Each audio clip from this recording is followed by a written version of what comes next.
ಕೃಷಿ ಇಲಾಖೆಯ ವಿಜ್ಞಾನಿಗಳು ಅವರಿಲ್ಲ ಇವರಿಲ್ಲ ಸಣ್ಣ ತಗೋಗಿದ್ದಾರೆ ಬೇಕಾದದ್ದು ನಾವು ತಗೊಬರುದು. ಮೇಡಮ್ ಅಲಸಂದೆ ಹೊಲನ್ನ ಚೆಲ್ಲಿದ್ರೆ ಬರೋದಲ್ಲ. ಒಬ್ಬರ ನಮ್ಮ ಭಾಗದಲ್ಲಿ ಯಾರು ಬೆಳೆಯಲ್ಲ. ಪಶ್ಚಿಮ ಬಂಗಾಳ ಅಂತ ರಾಷ್ಟ್ರ ಕೇಳಿದಿರ, ಕಲ್ಕತ್ತಾ ಅಂತ ಕೇಳಿದಿರ. ಬೆಳೆಗಳನ್ನು ಬೆಳಿಬೇಕು ಅಂತ ಹೇಳ್ಕೊಟ್ಟಂಥ ಮಾಹಿತಿ ತುಂಬ ಅದ್ಭುತವಾಗಿ ಹೇಳ್ಕೊಟ್ಟಿದ್ದಾರೆ. ನಮಗೆ ತುಂಬ ಪ್ರಯೋಜನಕರವಾಗಿ ಮುಂದಿನ ಜನ್ರೇಷನ್ ತುಂಬ ಇದನ್ನು ಅಳವಡಿಸ್ಕೊಳ್ಳೋಕ್ಕೆ ತುದಿಗಾಲಲ್ಲಿದ್ದರು. ಬಂದು ನಮಗೆಲ್ಲ ಮಾಹಿತಿ ಕೊಟ್ಟಿರುವಂಥ ಎಲ್ಲ ಅಧಿಕಾರಿಗಳು ನಮಗೆ ತುಂಬ ಸಹಕಾರ ಕೊಟ್ಟು ಎಲ್ಲನೂ ತಿಳುವಳಿಕೆ ಕೊಟ್ಟಿದ್ದಾರೆ. ಅಭಿಯಾನ ಕಾರ್ಯಕ್ರಮನ ಈ ದಿವಸ ಕುರಿಕೆಂಪನದೊಡ್ಡಿ ಮತ್ತು ಇತರೆ ಗ್ರಾಮಗಳಲ್ಲಿ ಹಮ್ಮಿಕೊಂಡು ಈ ಕಾರ್ಯಕ್ರಮನ ಏರ್ಪಡಿಸ್ತಾ ಇದ್ದೀವಿ.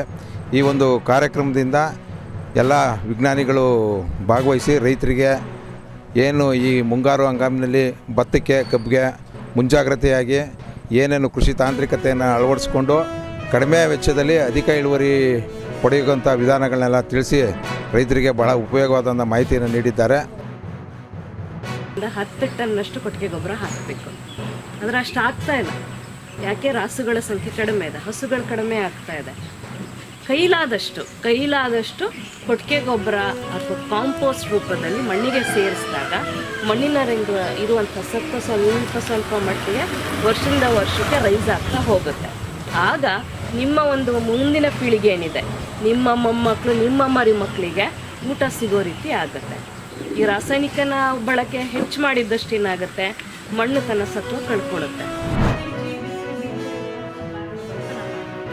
ನೆರಳಿನಲ್ಲಿ 1/2 ಗಂಟೆ ಒಣಗಿಸಿ ನಂತರ ಇಲ್ಲ ಮತ್ತೊಂದು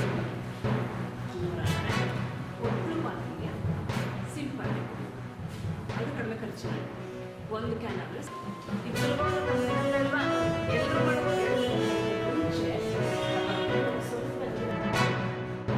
ವಾತಾವರಣ ಇರುತ್ತೆ, ಶುದ್ಧವಾದ ಗಾಳಿ ಸಿಗುತ್ತೆ ಅಂತಿದ್ವಿ.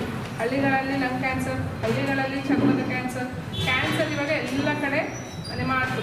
BP ಅಂದರೆ ಕಾಮನ್, ಜ್ವರಕ್ಕಿಂತ BP ಮತ್ತು ಶುಗರು ಕಾಮನ್ ಆಗಿ ನಾವುಗಳೆಲ್ಲ ಮಾತಾಡ್ತೀವಿ ಅಲ್ವಾ.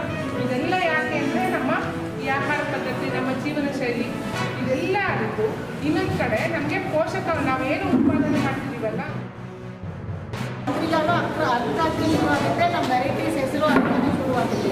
ನಿಮಗೆ ಈ ಇದು ವೆಜಿಟೇಬಲ್ಸ್ ತರಕಾರಿಗಳಲ್ಲಿ ಏನು ನೀವು ಬೆಳಿತೀರಾ ಅದರಲ್ಲಿ ನಿಮ್ಗೆ ಏನೋ ಪ್ರಾಬ್ಲಮ್ ಇದೆ ಅಂತ ಫ್ರೂಟ್ ಫ್ಲೈ ಇದೆ ಅಂತ ಅದು ಈ ಥರ ಟ್ರಾಪ್ಸ್ ಸಿಗುತ್ತೆ. ಆಮೇಲೆ ಬೇರೆನೋ ಕನ್ಸಾರ್ಷನ್ ಫುಡ್ ಯಾಕಂದರೆ 2-3 ಬ್ಯಾಕ್ಟೀರಿಯಾ ಸೇರಿಸಿ ಒಂದು ಅದು ಇಟ್ಟು ಮಣ್ಣಿನಲ್ಲಿ ಇಟ್ಟಿರಂದರೆ 100 ಗ್ರಾಮ್ಸ್ ಯೂರಿಯಾ ಇಡಬೇಡ, 75 ಗ್ರಾಮ್ಸ್ ಯೂರಿಯಾ ಇಟ್ಟರೆ ಸಾಕಾಗುತ್ತೆ. ಆ ಥರ ಟೆಕ್ನಾಲಜಿ ನಮ್ಮ ಹತ್ರ ಇದೆ. ಕೆಲವು ಮಾಹಿತಿಗಳನ್ನು ಉಪಯುಕ್ತವಾಗುವ ರೀತಿಯಲ್ಲಿ ನಮಗೆ ಕೊಟ್ಟಿದ್ದಾರೆ. ನಾವು ಭಾಳ ವರ್ಷಗಳಿಂದ ವ್ಯವಸಾಯ ಮಾಡುತ್ತಿದ್ದು ಈ ರೀತಿಯ ಮಾಹಿತಿ ನಮಗೆ ಕೊರತೆ ಇತ್ತು.